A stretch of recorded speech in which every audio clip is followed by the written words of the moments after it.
What's up, vapors? Thanks for checking out Daily Vape TV. My name is Nick, and today we're going to be taking a look at the Dock RDA. Alright guys, so the random question of the day is, would you rather have unlimited sushi for life or unlimited tacos for life? I want to hear from you guys out there. Just drop a comment right down there in the box below. Personally, I'm going to go for the unlimited tacos because at the end of the day, who doesn't love a good taco? I mean, I do love sushi as well, but I do have to kind of be in the right mood for it, and I'm pretty much always in the mood for tacos. So that's my answer. Let me know what you guys think right down there in the box below. So this one's going to be all about the Dock RDA by Plan B Supply Company, and I do have to give a massive shout out and thank you to Plan B for sending this one my way for the purpose of making this video. I've really been digging this thing since day one. I threw a set of coils in this thing, super easy to build, super easy to wick, and just drip on it, start vaping, and I've been loving it ever since. So taking a quick look online, this device comes in 4 different finishes for you to choose from. You have black, stainless steel, brass, and copper, and it's going to run you about 65 bucks. So not the most expensive RDA I've seen, but also not the cheapest. It's kind of right there in limbo, right there in the middle. But if you guys want to grab one of these for yourself, I'll leave a link right down there in the description below. But without further ado, let's go ahead and dive down to the close-up view and take a better look at this thing. Alright guys, so as you can see, we've got our Dock RDA in its original little display bag here. So Dock, Plan B Supply Co. with planbsupplyco.com there on the bottom, and nothing here on the back. As you can see, nice canvas bag with a bit of screen printing on it. Really, really nice. So let's just go ahead and take a look. And first things first, we have the Dock RDA. Who would have thought? There you go. We'll take a look at that in just a second. Next thing is the obligatory bag-o parts, and looks like we get an Allen key, a spare screw, a squonk pin, and a teensy little screw for the negative post there. We have a full set of O-rings there, and yeah, that's about it. So there we go. And you also get an Ultem drip tip. Hey, would you look at that? We get an Ultem drip tip. I immediately went for the little acrylic-y one because I like that so much better. But anyways, that's it. There's nothing else in the bag there, so let's just go ahead and talk about the specs. Alright guys, so this thing is 24 millimeters in diameter. It has superior stainless steel construction, innovative 2-post design, clamp secured via large knurled screws, single or dual coil configurations, peak insulated throughout, dual slotted side airflow control. It comes with an 810 Ultem widebore drip tip as well as an 810 acrylic widebore drip tip. It has a 510 drip tip adapter as well, a squonk ready bottom feeding 510 contact pin, and a gold plated 510 connection. Alright guys, so here's the Dock RDA itself. So let's just take a quick look from top to bottom as we typically do, starting off with the drip tip up top here. Pretty much your standard acrylic 810 drip tip, nice and wide bore, and as you would expect, of course. You can see the same bore on the bottom as well, and it is friction fit, no O-ring on that thing whatsoever. And just to go to show that it is actually 810, we have our Dead Rabbit tip.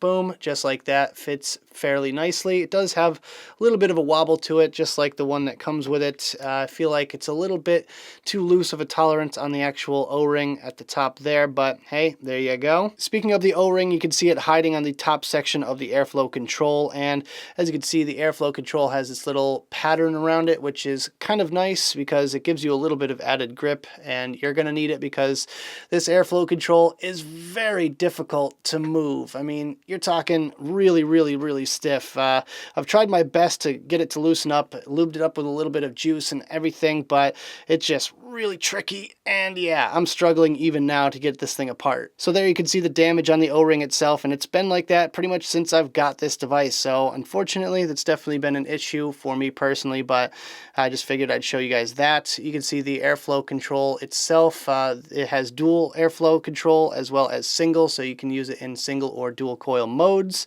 And on the inside of the airflow control section, you can see that nice little dome top cap section, which is great because the flavor is just fantastic on this thing. So here's the barrel section, which is fairly plain other than the really nice engravings on here. You can see the Plan B Supply Company logo right there. And on this side, we have Dock, and those are very, very subtle engravings, but they just catch the light just right, and it stands out ever so slightly. So that's pretty cool. Like the engravings on this thing. You can see the airflow slots on both sides there. Nice and wide bore, no complaints in that department.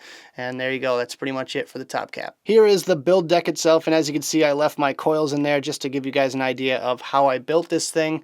Fairly simple little dual coil build in this one, and they fit very nicely. Actually, it fits the wider coils even better than this. These are just a couple of 4-wrap aliens, but I feel like if you're up in the 6 to 7 wrap area for an exotic wire build, it's going to fit really, really nicely. But as you can see, no problems getting these in there at all whatsoever, and you can kind of get an idea of how to build this thing. So here you can see the oblong post holes, and I really just feel like this thing was built for exotic wire builds. It does work with round wire builds, but I feel like it works even better for something a little bit more exotic, like your staples or aliens or fuse Claptons, that kind of thing. You can also see the squonking section right there in the middle, which feeds down into these drip wells.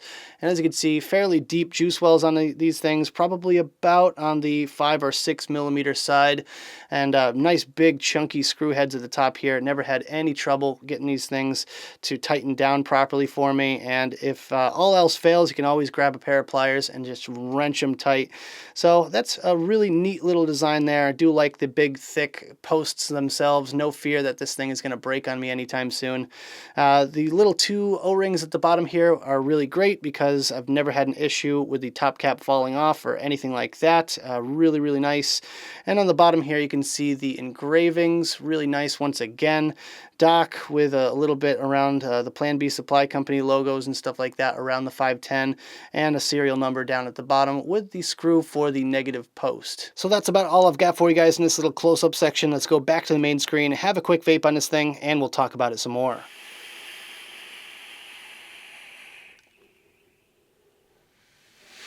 Alright guys, I hope you enjoyed the close-up section of the video. Now let's talk about my personal thoughts about this device, some pros, some cons, and whether or not it's worth purchasing. Starting off with the pros, my first pro is the smoothness of the airflow. One really good thing about this device is that when you hold it up, you can see light all the way through it, and what that means to me is that that airflow has a lot of room to just kind of swoosh around inside the chamber and make its way up to the drip tip without any sort of interruption by a big blocky deck or anything like that. So the airflow itself is very smooth, very comfortable, and it doesn't whistle or anything like that, which is kind of a rarity from the RDAs that I've been seeing lately. My second pro for this one is how easy it is to build. You just throw your coils in there, tighten down those 2 big main screws, trim off your excess wire, tune them up, and you are good to go. Building on this thing can take anywhere from 5 to 10 minutes or so, and you are ready to go from start to finish. You are ready to vape. As far as I'm concerned, it's going to be good for any skill level builder out there. You just have to worry about trimming the right piece of wire on the other side of the terminal and not actually cutting your coil. My third pro today is the screws. I really love the fact that they're big and chunky and oversized, because if you don't get enough tension with the flathead screwdriver, then you can always just take a pair of pliers and grip onto those things really good. And if a screw gets stuck, you can always just grip onto it with a pair of pliers and just have that little bit extra leverage there as well. So no chance of a screw getting stuck on this thing whatsoever. And my fourth and final pro for this one is how simple and elegant this thing. I love the engravings on it. They're subtle yet effective. They don't really interrupt the flow of the overall design or anything like that. And it's just a nice, classy looking little RDA. Kind of goes with everything, and I've been using it on a variety of different devices, and it just looks good on everything that I've put it on so far.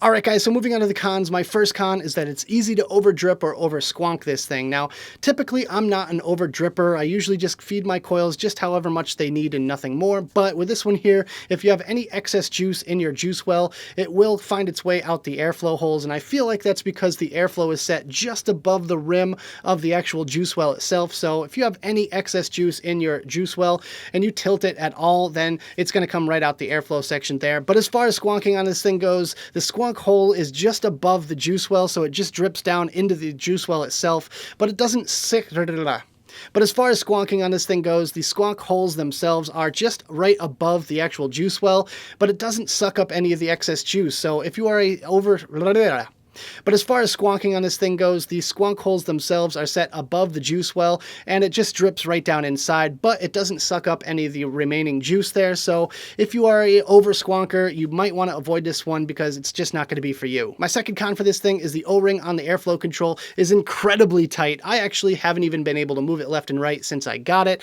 I have to pop off the AFC, adjust it a little bit, and put it back in order to change my airflow. For me, it's stuck open, so I'm pretty happy with that, and I'm okay with with it, but for you guys out there that like to tinker around with your airflow, then you might have an issue with this. And my third and final con today is that the O-ring that holds the drip tip in place is on the looser side. So we have one tight O-ring and one loose one, but with that, it's kind of a bummer because it comes with this really nice drip tip here, and it just kind of wobbles back and forth, and you can actually feel it when you're vaping on it. So hopefully they fix that problem. All it is just a new O-ring. You can definitely sort that out, but it's just kind of a bummer when you get this thing in and that drip tip wobbles around on you.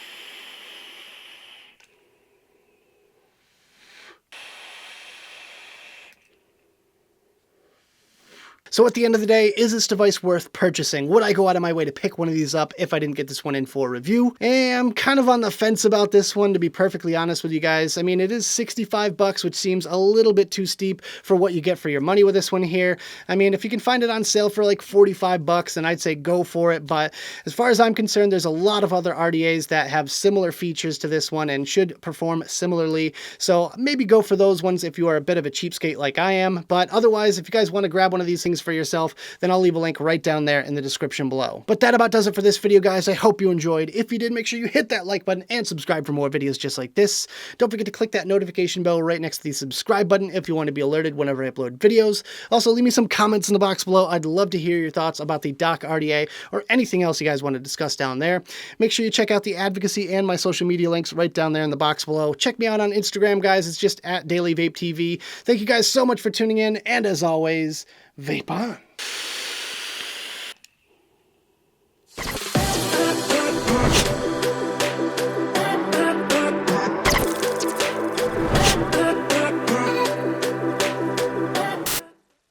Because at the end of the day, who doesn't love a good taco? That's what she said.